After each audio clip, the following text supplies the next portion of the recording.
نسل حسین سے ایک بیٹی، یہ معصومہ چلی ہے شام کی طرف۔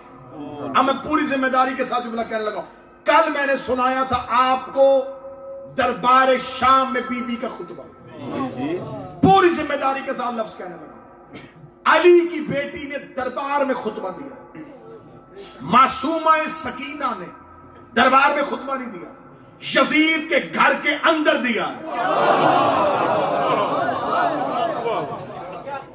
کیونکہ یزید نے جب دربار سجایا تھا تو اس دربار میں بیٹھے تھے یزید، کیونکہ اس کا وہ سرکاری دفتر تھا، اس وقت اپنے تخت پہ بیٹھا تھا، اس وقت دربار میں بیٹھے تھے اس کی حکومت کے متعلق لوگ۔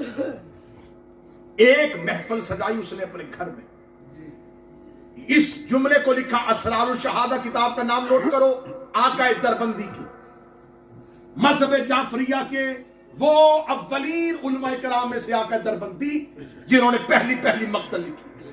آقا دربندی نے اسرار الشہادہ میں لکھا کہ یزید کے گھر کی خواتین نے اہل بیت کی خواتین کو اپنے گھر میں بلایا، کہ اہل بیت کی خواتین کو، کیونکہ ہم دربار میں نہیں جا سکتی تو اہل بیت کی خواتین کو گھر میں بھیجو۔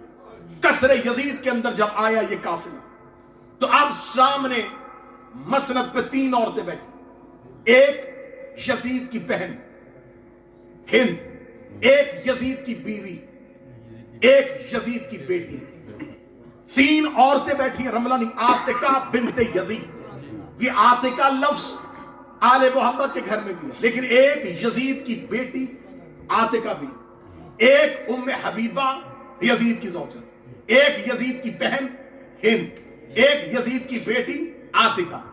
3 عورتوں نے بات کی، 3 مستورات نے آگے سے جواب دیا۔ یزید کی بہن کو جواب دیا بی بی ام کلثوم نے، یزید کی زوجہ کو جواب دیا ام رباب نے، جب یزید کی بیٹی بولی عاتقہ بنت یزید، اس کو جواب دیا معصومہ بنت الحسین۔ اور ایک بات ذہن میں رکھیے گا، یہ عاتقہ بنت یزید اس وقت بچی ہے، لیکن آنے والے دور میں اس ملعونہ کا کردار کیا ہونے والا ہے؟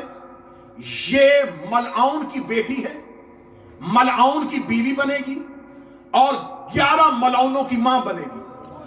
یہ عبد الملک بن مروان کی زوجیت میں گئی، جس کی اولاد میں سے 9 ایسے ملعون آئے جو آل محمد علیہ السلام کے آئمہ کے قاتل تھے۔ یہ 9 قاتلوں کی ماں تھی، ایک قاتل کی بیوی بننے والی تھی اور ایک قاتل کی بیٹی تھی۔ اتنے قاتلوں سے تعلق تھا۔ اب اس سے خطاب کرنے کے لیے حسین نے سکینہ کو بھیجا۔ ذرا کردار معصومہ سننا کربلا۔ معصومہ کھڑی ہے یزید کے گھر کے اندر، ذہن میں بات دے رکھیے گا، دربار میں خطبہ دینا اور ہے، گھر کے اندر کھڑے ہو کے خطبہ دینا اور۔ عاتقہ، اب میں آقا دربندی کے جملے، اب میری خطابت ختم، اب میری زبان جیسے جبریل سدرہ پہ رک گیا تھا، ویسے میرے لفظ رک گئے ہیں کیونکہ میں معصومہ کے الفاظ پڑھنے لگا۔ آقا دربندی کہتا ہے جو ہی عاتقہ بنت یزید یہ بیٹھی ہوئی ہے، اس نے مخاطب کیا، قد قامت عاتقہ، کھڑی ہوئی عاتقہ، اور کہا ایتھا کنہ سکینہ، تم بیویوں میں سے سکینہ کون ہے؟ یہ سوال کیا عاتقہ بنت یزید نے۔ جملے آقا دربندی نے نہ لکھے، میں زبان کاٹ دوں۔ آقا دربندی کہتا قد قامت عاتقہ، عاتقہ کھڑی ہوئی، اور اس نے سوال کیا تم میں سے سکینہ کون ہے؟ آقا دربندی کہتا قد قامت القیامہ، ادھر سے سکینہ کھڑی نہیں ہوئی، قیامت کھڑی ہو گئی۔ قامت القیامہ، سکینہ اس کے لیے قیامت بن کے کھڑی ہوئی۔ کھڑی ہو کے معصومہ نے کہا تعارف کروا تو کون ہے؟ ذہن میں رکھنا کون بیٹھا؟ یزید کی بہن اور یزید کی بیوی۔ یزید کی بیٹی نے کہا کون ہے تم میں سے سکینہ؟ بیوی نے کھڑی ہو کے کہا تعارف کروا تو کون ہے؟ اس نے تو تعارف کروایا، دربندی نے لکھا اور کتابوں نے لکھا، اسے تعارف کروا کے کہا میں ذوالحشم کی بیٹی ہوں۔ یعنی کہ شان و شوکت والے کی بیٹی، میں وقت کے بادشاہ کی بیٹی، میں تخت اور تاج کے مالک کی بیٹی، میں قصر دمشق میں بیٹھے ہوئے حکمران کی بیٹی۔ اس نے اپنے باپ کی شان و شوکت پہ ناز کیا۔ جو بندے بی بی معصومہ سے توسل کرتے ہو، جملہ سننا میری بی بی کا، 4 سال کی فاطمہ اٹھی، بی بی نے اس کی طرف دیکھا، تیرے باپ نے تجھے تعارف غلط کروایا ہے۔ میں زبان کاٹوں گا اگر جملے میری معصومہ کے نہ ہو۔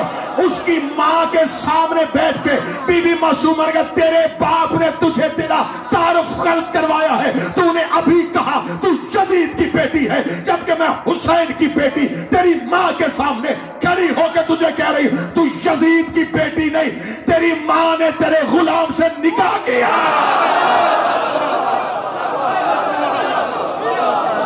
تو اس گناہ کی بیٹی ہے، تو نہیں جانتی ذوالحشم ہم ہیں۔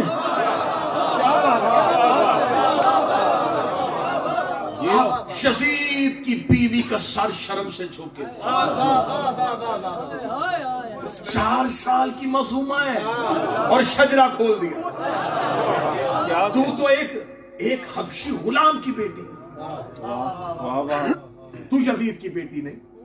یہ کہہ کے بیوی بول کے ہم ذوالحشم ہیں، شان و شوکت والے ہم ہیں۔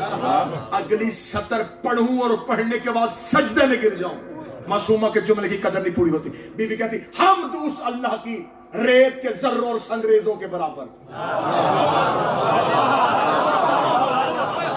کون ایسی توحید پڑھے گا؟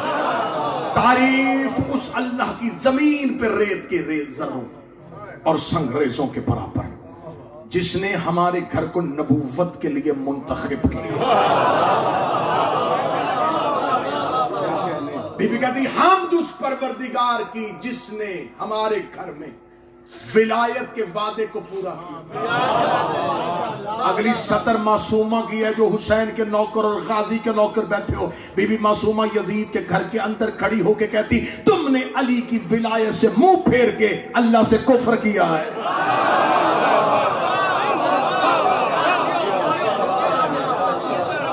بی بی نے یہ جملے نہیں کہے کہ تم نے ولایت علی سے منہ پھیر کے گناہ کیا ہے۔ اب میں کیا کروں؟ میں کسی مولوی کی کتاب نہیں پڑھ رہا، حسین کی بیٹی کا کلام پڑھ رہا ہوں۔ بی بی نے کہا تم نے علی کی ولایت سے منہ پھیر کے کفر کیا ہے۔ بی بی نے یزید کے گھر کے اندر کھڑے ہو کے بتا دیا جو علی کی ولایت سے منہ پھیرے گناہگار نہیں ہوتا، کافر۔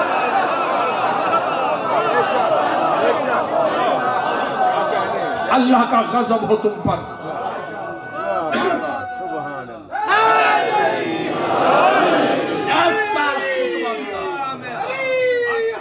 ایسا خطبہ دیا، مختصر کر دیا یہیں پہ خطبہ، بات بہت لمبی ہو گئی تھی۔ ایسا خطبہ دیا بی بی نے، ایسا خطبہ دیا۔ یزید کی زوجہ، یزید کی بیٹی، یزید کی بہن روتی ہوئی کمرے میں بھاگ گئی، اکیلی بول رہی تھی حسین کی بیٹی۔ کیونکہ یزید کے گھر کے اندر سید الساجدین اور امام باقر نہیں گئے تھے، صرف یہ 3 بیویاں گئی تھی۔ اکیلی جب بولتی رہی، یزید کو خبر پہنچی کہ تیرے گھر میں قیامت آ گئی ہے۔ حسین کی بیٹی نے شجرے کھول دیے، وہ اپنے گھر کی فضیلت ایسے پڑھ رہی ہے، تیرے گھر کی دیواریں بھی تجھ پہ لعنت کر رہی ہے۔ اسے سپاہیوں سے کہا جلدی کرو، میرے گھر کو ان بیویوں سے خالی کرواؤ۔ یہ شہزادیاں چلتی ہوئی زندان کی طرف گئی، زندان میں پہنچی تو بی بی ام کلثوم نے جا کر سجاد سے کہا سجاد، سکینہ نے کمال کر دیا۔ سجاد آج یزید کے گھر کے اندر ایسے بول رہی تھی جیسے کوفے میں نہیں بولتا ہوں۔ یہ کہنے کے بعد بی بی ام کلثوم نے مولا سجاد کی زنجیروں پہ ہاتھ رکھا، سجاد تیری امامت کی قسم